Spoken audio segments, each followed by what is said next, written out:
네, 오늘은 리포메이션 세 번째 시간입니다. 마지막 시간이고요. 다음 주에는 추수감사주일 관련된 말씀을 나눌 겁니다. 리포메이션, 원래 있던 포메이션을 다시 찾는 것이라고 말씀드렸습니다. 개혁이라고 표현하기도 하고요. 기존에 원래 있어야 되는 그 위치에 없는 것들을 원래 위치로 돌려놓는 것에 대해서 저희가 함께 이야기하고 있습니다. 많은 이제 영상에서 솔라 그라치아, 솔라 피데, 솔라 스크립투라 여러 가지 이야기가 나왔는데 오늘 특별히 거룩에 대한 이야기를 함께 좀 나눠보고 싶습니다. 나누기 전에 영상을 하나 준비했는데요. 제가 이 영상을 보고 얼마나 웃었는지 모릅니다. 영상을 하나 보고 말씀을 나누도록 할게요. 이 영상 혹시 보신 분들 계시죠? 이게 한동안 또 SNS에도 막 올라오고 그랬는데 이 영상을 보면서 참 많은 생각을 하게 됐습니다. 여러분 만약에 엘리베이터에 갇히시면 어떻게 하실 겁니까? 비상 버튼 누르고 외부와 연결해서 갇혔어요 살려주세요 이렇게 하시겠죠. 핸드폰으로 뭐 119를 연락한다든지 그 건물에 관련된 분들한테 연락해서 도와달라고 이야기할 것 같습니다. 이게 일반적인 우리의 반응입니다. 당연한 반응이죠. 아니면요 연락이 안 되거나 외부와 연결이 안 되면 그냥 포기하고 기다리고 있다가 누군가 급한 사람이 엘리베이터 찾다가 안 되면 뭐 시설관리팀이 오겠지 이런 생각을 할 수 있습니다.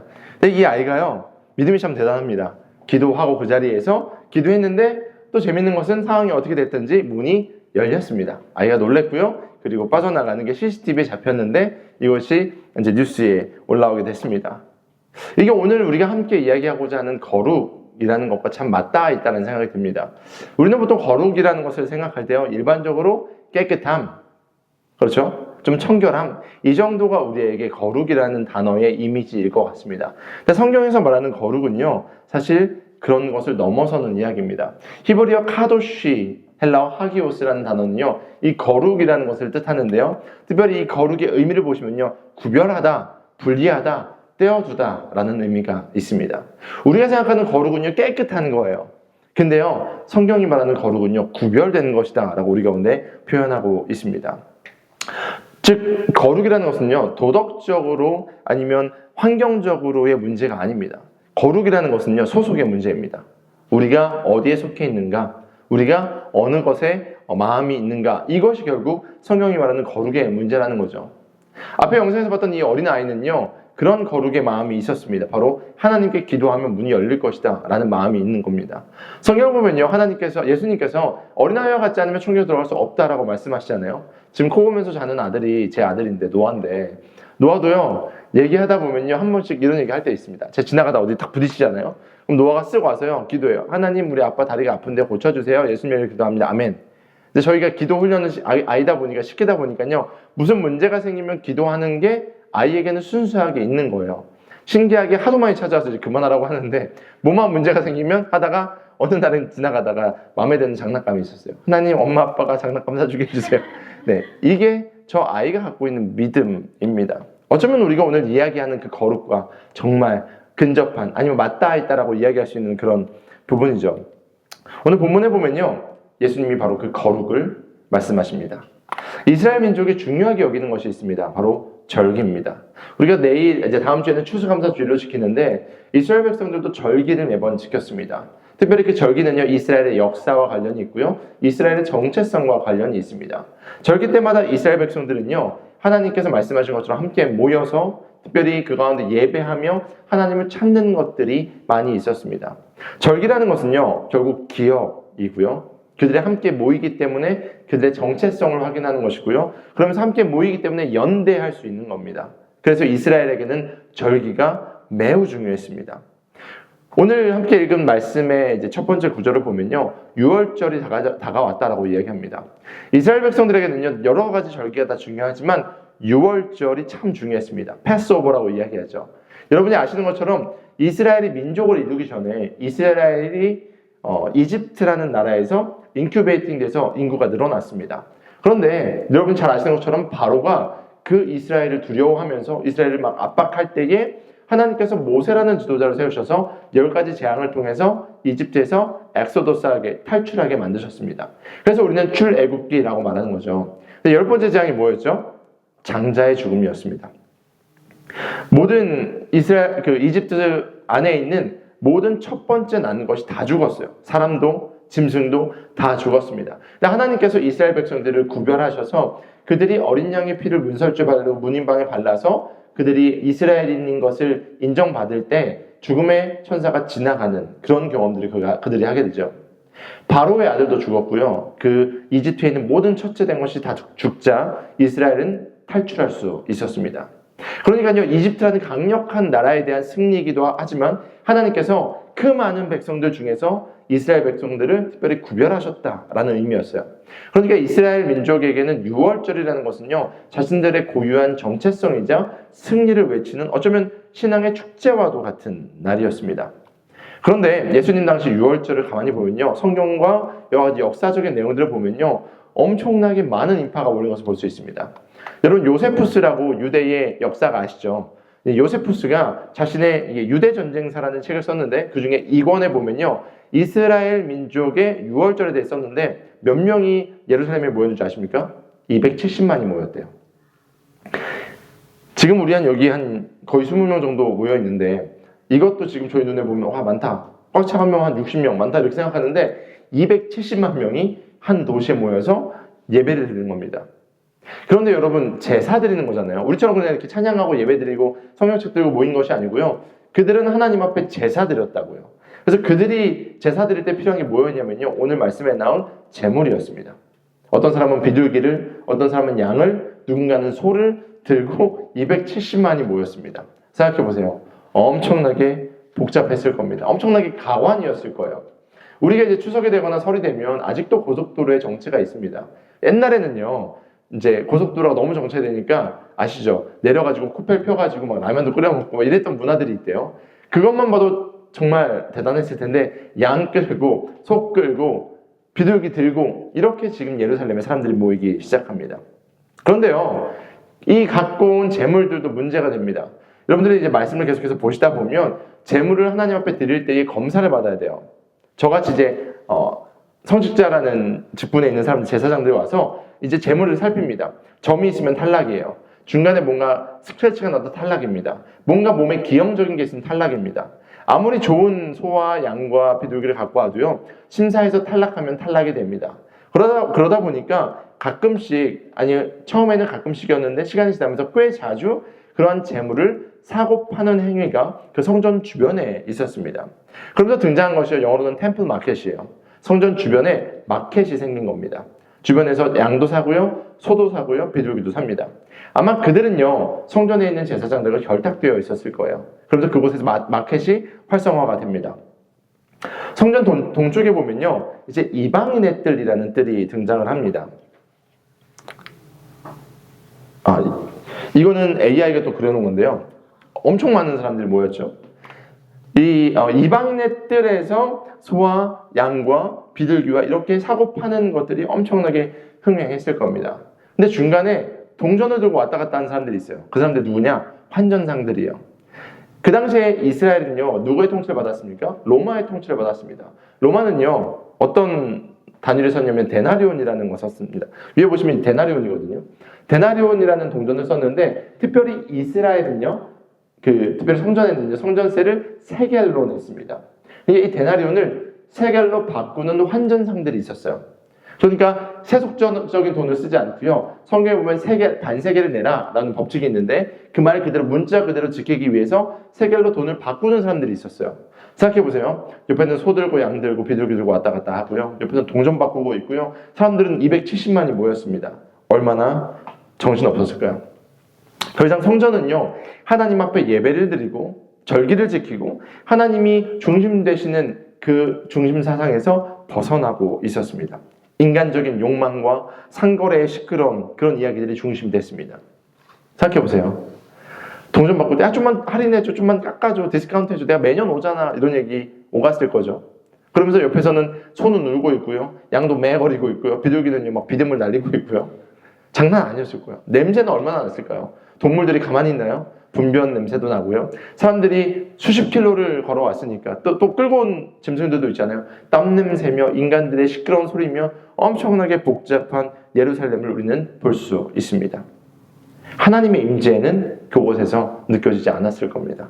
바로 그곳, 그 성전 뜰에 누가 오셨습니까? 예수님이 오셨습니다.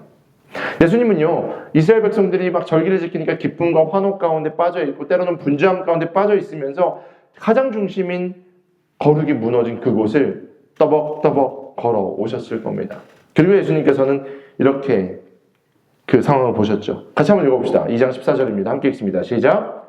그는 성전뜰에서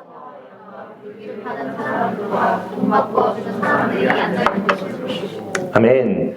예수님께서 성전뜰에서 소와 양과 비둘기를 파는 사람들, 돈을 바꿔주는 사람들을 보셨습니다. 근데 요한은요, 성전뜰에서 보시고 이 단어를요, 헬라어 단어를요, 뭐라고 썼냐면요, 원어 그대로 해석하면요, 성전 안에서, 거룩한 영역 안에서라고 표현을 해요. 그러니까요, 요한은요, 의도적으로 예수님이 보신 것은 거룩한 공간이 세속적인 공간으로 바뀐 것을 예수님이 보셨다라는 의미를 가지고 의도적으로 이렇게 표현을 한 겁니다. 하나님께서 하나님을 예배하기 위해서 기도하는 집으로 세워놓으신 그 성전이 이제는 완전하게 세속적인 것에 침투되어서, 아니 빼앗겨서 세속이 중심이 된 그 공간을 예수님은 바라보신 겁니다. 어쩌면 오늘날 우리의 삶의 모습이 아닐까요? 어쩌면 우리 교회의 모습이 아닐까요? 우리는 이 모습을 보면서 오늘 예수님께서 무엇을 리포메이션 하셨는지 집중해서 말씀을 함께 살펴봤으면 좋겠습니다. 예수님이 그것을 보셨어요. 그리고 나서 어떤 행동을 취하셨습니까? 그게 뭐예요? 이렇게 하셨대요. 네, 엎기 전에 하신 것도 있습니다. 채찍을 드셨어요. 채찍을 드셨어요. 예수님 하면 떠오르는 이미지 있잖아요. 양을 싹 안고 계시고 어린아이들과 딱 이러고 계시고, 예수님은 우리에게 약간 젠틀하시고 따뜻하시고, 그리고 고아와 과부와 소외된 자들, 죄인이라고 말한 그들과 밥을 드시고, 예수님은 그런 이미지셨다고요. 근데 오늘 말씀을 보면요, 성전인데 지금 하나님의 임재가 있는 그 성전에서 보인 예수님의 모습은요, 분노였어요. 분노였다고요. 예수님이 이 모습을 보여주신 이유가 분명하게 있습니다. 그 말씀을 같이 한번 볼까요? 2장 15절입니다. 함께 읽습니다. 시작. 노끈으로 채찍을 만들어 양과 소와 함께 그들을 모두 성전에서 내쫓으시고 돈 바꿔주는 사람들의 돈을 쏟아버리시고 상을 둘러 엎으셨다. 깽판 치셨다. 입니다. 생각해보세요. 성전에서는 중요한 상거래가 있었습니다. 그게요, 그냥 하기 위함이 아니고 재물을 사서 제사 지내기 위한 상거래였죠. 그리고 그들이 바꾸는 돈은요, 성전세를 내기 위한, 결국 성전에 바치는 세금이었어요. 그리고 그들이 하는 모든 거래들은요, 의미가 있었다고요. 그런데 예수님은요, 지금 그것을 다 뒤집어 엎으시고 때려 부수셨습니다. 그러니까요, 중간에서 그냥 아무런 생각 없이 본 사람들은요, 테러다라고 느낄 수 있습니다. 예수님이 테러하신 겁니다. 지금 6월절에 드려야 되는 제사가요, 예수님 한 사람으로 멈췄습니다. 재물을 바꿔야지 제사를 드릴 수 있고요, 성전세를 내야지 성전에 들어가는데 예수님 때문에 모든 것이 멈춰버렸습니다. 근데 예수님의 이 분노의 모습은요, 단순히 감정적인 화가 아니었어요. 오늘 오전에 공부하신 분들 기억하실 건데 홀리워 기억하시죠? 예수님께서는요, 지금 거룩한 일을 하신 건데요, 홀리 퓨리피케이션, 거룩한 정화 작업을 하신 겁니다. 정화 작업하신 거예요. 예수님의 눈에서는요, 인간적으로 봤을 때는 필요한 상거래였어요. 예수님의 눈으로 봤을 때는요, 엉망진창에다가 이것은 더러운 것들이었다는 거죠. 요한복음 2장 16절 말씀을 볼까요? 2장 16절 말씀 같이 한번 읽어볼게요. 함께 읽습니다. 시작. 비둘기 파는 사람들에게는 이것을 걷어 치워버려라. 내 아버지 집을 장사하는 집으로 만들지 말아라 하고 말씀하셨다. 아멘. 지금 하신 것은요, 청소가 아니었습니다. 야, 여기 동물들 똥 너무 많이 쌌다. 야, 깨끗하게 해야지. 냄새 너무 나잖아. 이게 아니었고요. 예수님이 하신 것은요, 구별하신 겁니다. 저희가 말한 거룩한 작업을 예수님은 하신 겁니다. 인간들의 땀냄새 때문에 화가 나신 것이 아니었어요. 동물들이 시끄럽고 냄새 나서 화가 나신 것이 아니었다고요. 지금 예수님의 시각에서는요, 하나님의 영역에 세속적인 것들이 들어와 있는 그것에 분노하신 겁니다. 그래서 그것을 구별하신 겁니다. 지금 말하는 구별은요, 우리가 살아가는 세상과 우리 교회를 분별해서 이분법적으로 보자, 그런 이야기가 아니고요, 지금 거룩이 무엇인지를 예수님께서 말씀하신 그 성전 정화에 대한 이야기를 하는 겁니다. 이 작업을 보니까요, 예수님의 제자들이 떠오른 게 있었습니다. 2장 17절입니다. 예수님의 제자들의 생각이에요. 제자들은 주님의 집을 생각하는 열정이 나를 삼킬 것이다 하고 기록한 성경 말씀이 기억났다. 예수님께서 하신 그 행동이요, 메시지였는데 제자들은 그 행동에서 구약의 말씀이 딱 떠올랐다는 거예요. 그 말씀은요, 시편 69편 9절 말씀인데요. 말씀을 같이 한번 볼까요? 시작. 집에 쏟은 내 열정이 내 안에서부터 하고 있습니다. 그러나 주님을 모욕하는 자들의 모욕이 나에게로 쏟아집니다. 아멘. 이 말씀은요, 다윗이 쓴 시입니다. 다윗이 무슨 이야기를 하냐면요. 내가 주님의 집을 향한 열정이 엄청나게 큽니다. 라고 이야기했습니다. 다윗의 소원이 뭐였는 줄 아세요? 성전 짓는 거였습니다. 성전 짓는 거. 그가 이제 우리가 다윗 하면 떠오르는 것 중에 하나가 다윗이 막 춤추다가 속옷이 보였다 뭐 이런 얘기 하잖아요. 다윗이 언제 춤을 추다가 속이 보였습니까? 언약궤가 들어올 때였어요. 언약궤가 오니까 너무 신났던 거예요. 예배의 회복이잖아요. 하나님의 임재를 나타내는 게 언약궤니까. 그래서 다윗은 그렇게 뜨겁게 기쁘게 춤을 췄는데 그 다윗에게 소원이 있었습니다. 뭐냐면 그 언약궤 하나님의 임재가 거하시는 성전을 짓고 싶었어요. 그래서 하나님께 기도합니다. 하나님, 나 진짜 하나님 거하시는 집 지을게요. 진짜 엄청나게 멋있게 지을게요. 근데 하나님께서 말씀하십니다. 아니야. 너는 지금 손에 피를 너무 많이 묻혔으니까 너는 아니야. 근데 하나님 그 마음을 아셨겠죠. 그래서 다윗은요, 할 수 있는 최고의 것을 합니다. 다윗의 마음을 알 수 있는 부분이 있는데, 다윗이 할 수 있는 최고를 하는데 뭐를 하냐면요, 성전 지을 모든 재료를 다 준비해놔요. 내가 못 짓더라도 다음에 하나님께서 허락하시면 성전을 곧바로 지을 수 있을 정도로 다시 모든 것을 다 준비합니다. 실제로 솔로몬 때 성전이 지어져요. 다윗은 그런 열정이 있었어요. 건축 재료를 열심히 모으는 겁니다. 왜냐하면 늦게 모으면 늦게 지어지니까 하나님의 임재가 우리 이스라엘의 예루살렘 가운데 있기 너무너무 소망하는 그 마음이 있었어요.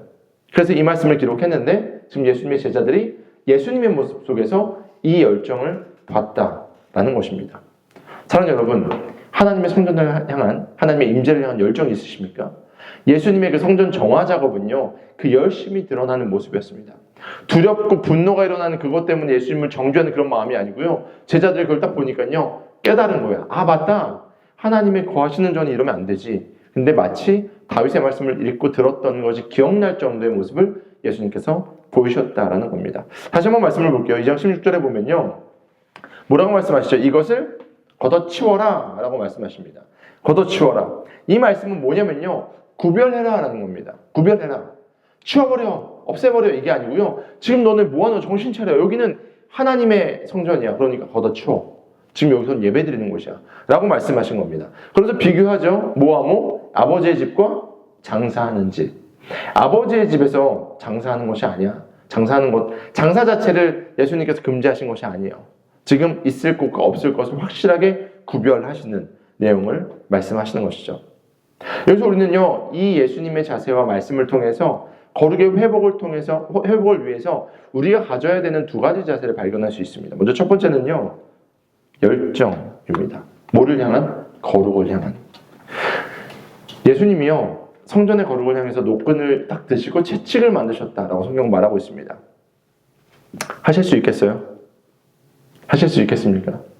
270만이 있는데 모든 사람들이 한 사람도 빠짐없이 거래를 해야만 되는 그런 상황이었고 모두가 다 기뻐하고 있고 분위기가 무르익었습니다. 거기서 내가 이상한 짓 하면 눈에 보일 거예요. 하실 수 있겠습니까? 근데 예수님은요, 사람을 주목하지 않았습니다. 그의 열정은 누굴 향했어요? 하나님을 향했습니다. 우리 아버지의 집을 향했습니다. 그래서 복잡한 상황들과 눈치나 이 이후에 내가 어떤 처벌을 받고 안 따지셨어요. 예수님은요, 모든 제사용 제물도 몰아내시고 사람도 쫓아내시고 동전을 쏟아버리시고 상을 엎으셨습니다. 하나님께 보인 것은요, 하나님이 집중한 것은 바로 아버지의 집이었다고요. 여러분, 열정을 가져보셨습니까? 열정을 가지면 그것밖에 안 보입니다. 여러분, 연애해보셨죠? 할지어다. 할렐루야. 전 연애해서 결혼했는데 연애할 때요, 사모님밖에 안 보여요. 주변에 아무리 많은 뭐가 있어도요, 안 쳐다봅니다. 열정이에요. 믿어주세요. 그렇습니다. 그런 게 바로 열정이라는 거예요. 만약에 어디 먹을 걸 꽂혀요. 그러면 그 먹을 것만 생각이 납니다. 수업 시간에 강의를 듣다가도요, 교수님이 이야기하는데 내 머릿속에는 예를 들어서 맛있는 케이크 먹고 싶어요. 그럼 케이크만 떠오르는 겁니다. 그걸 열정이라고 부르는 거예요. 예수님이 지금 사람들과 모든 환경들이 다 조성되어 있는데 뭘 보셨다고요? 아버지의 집만 보셨다고요. 아버지만 봤다고요. 사랑하는 여러분, 우리가 거룩을 추구한다는 것은요, 우리가 그것을 향해서 열정이 있다는 것입니다. 우리가 살아가는 세상은요, 비교할 게 정말 많아요. 사람들 눈치 볼 것도 정말 많이 있습니다. 여러분 아시잖아요. 오늘 예배 끝나고 여러분이 살아가는 삶의 현장은요, 여러분이 크리스찬이라고 말하면요, 손가락질 하는 현장입니다. 우리가 크리스찬이라는 것을 드러내는 것이요, 어려운 현장이, 아니 부끄러운 현장이 될 수도 있습니다. 근데 하나님께서는 말씀하십니다. 네가 열정 있냐? 네가 나를 안다고 얘기하냐? 우리가 근데 어떠한 자세가 필요할까요? 바로 예수님처럼 거룩을 향한 열정을 추구하시길 소망합니다. 그것이 우리 가운데 반드시 있어야 되는 회복의 모습입니다. 두 번째는요, 로드십에 대한 정립입니다. 결국 예수님이 말씀하신 것은요, 이 집의 주인이 누구냐라는 거예요. 예수님께서 오셔서 성전을 거룩하게 하셨는데 이 성전의 주인이 누구냐는 겁니다. 당연히 하나님 아버지십니다. 하나님이 주인이시라면 이스라엘 백성들이 그렇게 할 수 없었습니다. 근데 그들의 주인은요, 세속의 돈이었습니다. 소비주의가 그 가운데도 만연했어요.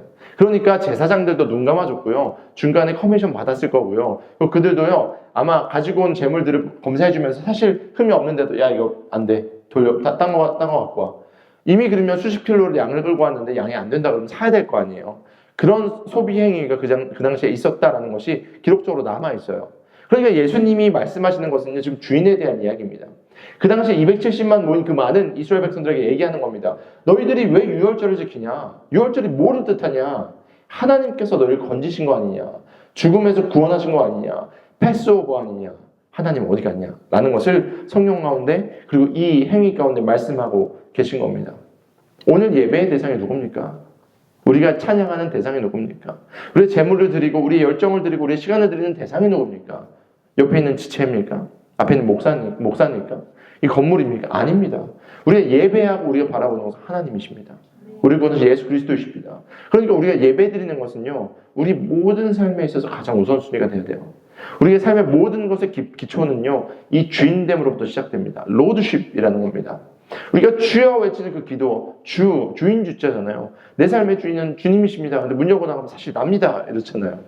내가 주인 되니까 내가 먹고 싶은 거, 내가 즐기고 싶은 거 다 즐기지만 하나님 앞에 내 시간 드리고 내가 말씀을 열어보는 것도, 내가 찬양하고 예배하는 것도 어렵습니다. 이게 우리의 모습 아닙니까?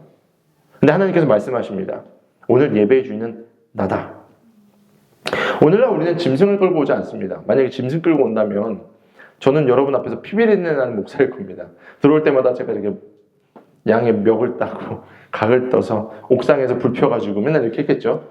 예수님 너무 감사해요. 저는 십자가의 은혜가 목회자잖아요. 있습니다. 여러분도 있으시죠? 안 그러면 여러분 매주 오실 때마다 양 비싸요. 양 잡아 오셔야 돼요. 어려우면 비둘기 맨날 들고 와야 돼요. 자매님도 비둘기 막 힘들어 하시잖아요. 들고 와야 됩니다. 근데 우리가 그렇게는 하지 않지만 우리는 월십 예배를 드립니다. 근데 월십 서비스라고 그러잖아요. 가장 가치 있는 월십, 가장 가치 있는 것을 드리는 행위인데 그것을 서비스하는데 누구한테 하고 계십니까?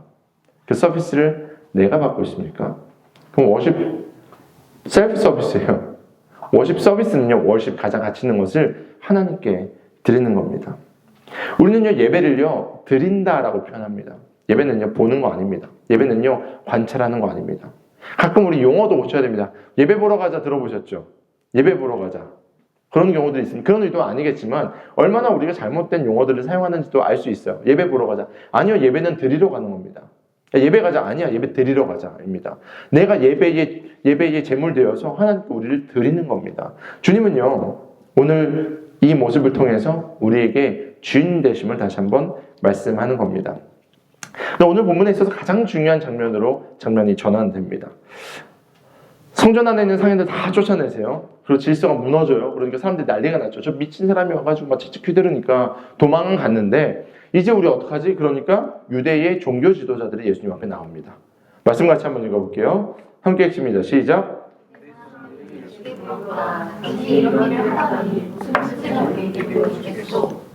너무 젠틀해요, 여러분. 예수님께 물어봤어요. 당신 뭐야? 이렇게 했을 거 아니에요. 네가 뭔데 지금 이렇게 하는데? 이야기했을 거 아니에요? 그런 살기 등등한 목소리를 읽으라 그러면 안 읽겠죠? 그래서 다시 한번 읽어보겠습니다. 그렇게 상상하면서 읽어볼게요. 시작. 유대 사람들이 예수께 물었다. 당신이 이런 일을 하다니 무슨 표징을 우리에게 보여주겠소? 너에게는 무슨 권리가 있냐? 너에게 무슨 권리가 있길래 이렇게 하냐?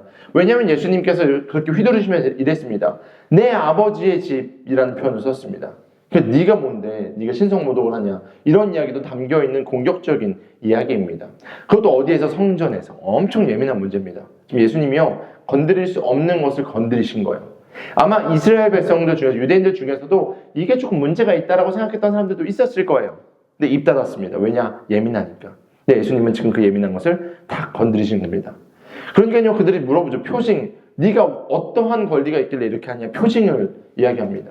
당신이 하나님의 아들이거든. 하나님의 아들임을 증명해봐라. 네가 하나님의 아들인데 그렇게 얘기하면 우리가 인정할게. 이런 의미를 담고 있는 겁니다. 그래서 예수님이요 기가 막힌 말씀을 하십니다.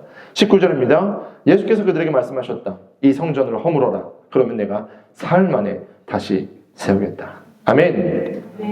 엄청난 말씀이에요. 이스라엘 백성들에게는요 성전은요 그들의 중심이었습니다. 그들의 코어였다고요. 그리고 그들의 자부심이었어요. 예루살렘은요 유대인들이 아니어도 이 성전 보기 위해서 모였습니다. 나중에도 제가 이따가 이미지 보여드리겠지만 그 헤롯 대왕이 이 성전을 제2성전 다시 한번 이제 빌드업 해주거든요. 그러면서 주변에 막 금박이 박혀 있고 종교적으로도 너무 멋있는 그런 공간이었습니다. 혹시 이스라엘 성지순례 가신 분들은 지금 그곳에 있는 정말 아름다운 것들을 보게 됩니다. 여러분 로마나 이런 유럽 가시면 엄청나게 멋있는 성당들만 봐도 막 입이 딱 벌어지잖아요. 그래서 종교가 달라도 구경하러 갑니다. 저희가 가톨릭 성도가 아니어도 가서 봅니다. 너무 멋있으니까. 그러니까 주변 국가들이요 예루살렘을 보면 종교적인 도시였어요. 그러니까 그들에게는 자부심이 바로 이 성전이었는데 지금 뭐라고 말씀하십니까? 성전을 허물어라 라고 말씀하십니다. 그리고 다시 세우겠다 이야기합니다. 이 말씀은요 단순한 예언이 아니고요 이거는 질서, 하나님께서 거룩의 질서를 다시 세우시는 이야기인데 아직 그들이 이해하지 못해요. 그러니까 이들은 건물로만 생각한 성전이 무너진다고 하니까 이렇게 이야기합니다. 함께 읽습니다. 시작. 사람들이 말했다. 이 성전을 짓는 데 마음이 서슴만 불렸는데 이것을 사흘 만에 세우겠다고요? 네, 이게 그들의 반응이었습니다. 이거를 어떻게 다시 세웁니까? 라고 질문합니다. 자, 성전 좀 보여드릴게요. 여기 보시면 이제 솔로몬 시대의 성전이 있고요. 이제 바벨론에 의해서 포로로 잡혀가면서 돌 위에 돌이 남지 않고 다 부서진 것들 알고 계시죠? 그리고 나서 우리가 느헤미야 이스라 읽었는데 그러면서 다시 한번 재건축된 게 이제 스룹바벨 성전입니다. 근데 이 스룹바벨 성전이 한 번 더 헤롯에 의해서 이제 리노베이션이 일어났는데 그래서 이렇게 이제 헤롯의 성전이 됩니다. 그러니까 제1성전, 제2성전 어떤 신학자들은 제2성전에다가 멈춰서 이야기하고요. 어떤 신학자는 3성전이라고 이야기하는데 아무튼 세 번의 리노베이션이 있었는데 이 세 번째 리노베이션 된 곳을 지금 보고 있는 거예요. 이스라엘 백성들이. 그러니까 우리가 갖는 개념은 솔로몬 때도 어마어마했는데 이런 사이즈예요. 성전은 그들 가운데 완전한 프라이드였다고요. 여러분이 이제 예루살렘 가시면 통곡의 벽 들어보셨죠? 지금도 유대인들은 자신들의 나라가 다윗 때처럼 회복되기 위해서 통곡의 벽에다가 종이도 집어넣어가지고 막 기도하면서 저도 가봤는데 이제 종이 쪽지 막 꽂아놓고 거기서 막 기도해요. 그게 서쪽 벽이거든요. 지금 이제 동서 이렇게 있는데 서쪽 벽을 일부를 살려서 통곡의 벽이라고 하고 거기서 유대인들이 기도하는데 그때 성벽이 이 헤롯 성벽입니다. 아무튼 외벽은 그리고 지붕은 금으로 뒤덮여 있었다라는 기록이 있어요. 그러니까 너무 많은 사람들의 자존심이었고 자부심이었던 그래서 성전은 곧 그들에게는 건물이었어요. 성전 건물. 그러니까 이 건물 가운데 이 화려하고 아름다운 곳에 하나님은 임재하셔라는 그들 가운데 있는 패러다임이 딱 잡혀 있었다고요. 그런데 문제는요. 아무리 화려하고 아무리 멋진 그곳에 하나님의 임재가 없었다는 겁니다. 하나님의 임재가 떠난 그곳. 예배는 드렸지만 형식만 남아있었고요. 권력이 중심되어서 종교로 변질된 예배가 이 가운데 벌어졌다는 것을 알 수 있습니다. 그들은요 하나님을 섬기지 않았어요. 그들은 성전, 건물을 섬긴 겁니다. 그러나 요한은 이렇게 이야기해요. 읽어봅시다. 시작.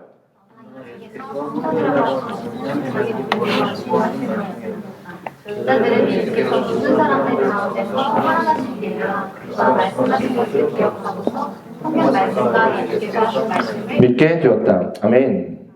예언적 선언이시죠. 예수님이 말씀하신 사흘 만에 다시 짓겠다라는 것은요. 너희가 지금 알고 있는 그 성전이라는 패러다임을 완전하게 무너뜨리고 내가 이 성전에 대한 개념, 거룩에 대한 개념을 완성시켜 줄게 라고 예수님께서 말씀하신 겁니다. 더 이상 성전 건물에 갇혀있는 거룩이 아니고요. 그 성전된 우리 모든 성도들이 거룩한 성전 되어서 하나님의 임재를 경험할 수 있는 그런 성전을 예수님께서 말씀하신 겁니다. 그들은요 성전에서만 거룩함을 경험할 수 있었습니다. 근데 이제 거룩이 개념이 바뀌게 된 겁니다. 거룩의 중심이요 건물에서 인격으로 바뀌게 된 겁니다. 그들에게 장소라고 얘기하는 이 건물은요 언약궤가 있는 곳이 하나님의 임재가 있었고요 예루살렘 성전에 하나님의 임재가 있었습니다. 그러니까 이름이 중요했고요 장소가 중요했어요. 그런데 그 거룩은요 이젠 예수님으로 말미암아 완성되었습니다. 여기에 소망이 있는 겁니다. 이제는 더 이상 동물의 피가 아닌 예수님을 통해서 하나님 앞에 죄 용서함을 받고 주님께 나아갈 수 있는 길이 열리게 되었습니다. 더 이상 피비린내 나는 그러한 제사가 아니고요. 하나님 앞에 신령과 진정으로 마음과 영으로 주님 앞에 진리로 예배드리는 그 예배의 길이 열리게 된 겁니다. 예수님이 참된 중보자 되셔서 더 이상 제사장을 통해서 그렇게 주님 앞에 나아가는 것이 아니고 직접 주님 앞에 나아갈 수 있는 길이 열리게 된 겁니다. 거룩은요, 더 이상 성전에만 머무는 것이 아니고요, 우리도 주님으로 말미암아 주님의 임재 가운데 거룩해질 수 있는 길이 열리게 된 겁니다. 우리 모두는 하나님이 거하시는 성전 된 것이죠. 그래서 사도 바울이 이렇게 말씀하셨습니다. 함께 읽습니다. 시작. 여러분의 몸은 여러분 안에 계신 성령의 성전이라는 것을 알지 못합니까? 여러분은 성령을 하나님으로부터 받아서 모시고 있습니다. 여러분은 여러분의 자신의 것이 아닙니다. 아멘. 이것이 바로 리포메이션입니다. 이것이 바로 개혁입니다. 사랑하는 여러분, 구별되십시오. 사랑하는 여러분, 바로 주님이 여러분의 중심 되시길 소망합니다. 세속에같이 나의 중심 이것이 아니고요, 하나님이 내 삶의 중심 되시길 소망합니다. 그러면요, 하나님이 중심 되시면요, 하나님이 내 인생을 책임지시고 이끄시기 때문에 세속의 어떠한 것들이 우리를 함부로 집어삼킬 수 없습니다.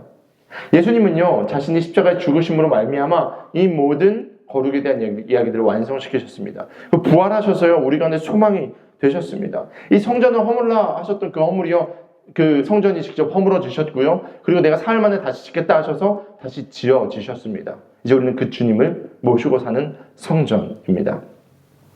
무너짐을 통해서 세워지는 것, 이것이 바로 복음입니다. 세상은요, 화려한 금박을 달아야 되고요, 사람들이 많이 모여야 되고요, 돈이 많이 있어야 되고요, 집중돼야지 성전, 거룩이라고 이야기합니다. 아니요, 그것은 세상이 이야기하는 것이지 성령이 말하는 거룩이 아닙니다.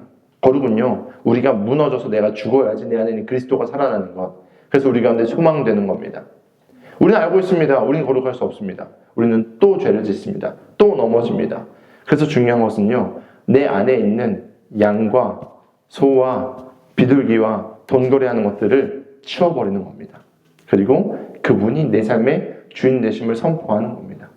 얼마나 우리가 한 주간 살아갈 때 수많은 거래할 것들, 수많은 더러운 것들, 시끄러운 것들, 땀냄새 나는 것들, 동물의 분변 같은 것들이 우리 가운데 쌓여 있습니까?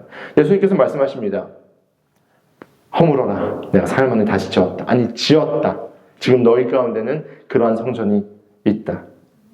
거룩은 건물이 아니고요, 하나님에 속한 사람들의 모임입니다. 그래서 이게 우리가 성전되어 모인 것이죠. 우리는 그리스도 안에서 그분의 소유로 구별될 때에 하나님의 영광이 우리 삶 가운데 드러나는 겁니다. 저는 가끔 상상합니다. 주님이 만약에 우리 한교회에 오셔서 예배 드리시면, 예배를 받으시면 어떻게 말씀하실까? LED 조명 꺼라, 모니터 꺼라, 마이크 꺼라, 의자 다 치워라. 내 아버지의 집은 콘서트장이 아니다. 내 아버지가 받으시는 예배하는 장소로 바꿔라 라고 말씀하실 수도 있습니다. 그분은요, 여전히 우리의 삶을 정화시키시고 우리의 중심 되시길 원하십니다. 왜냐하면 그게 소망이기 때문이요. 우리가 무엇으로, 어떤 행동으로, 행위로 무엇을 만들어내는 것은요, 분명한 한계가 있습니다. 왜냐하면 우리는 할 수 없는 존재이기 때문이죠.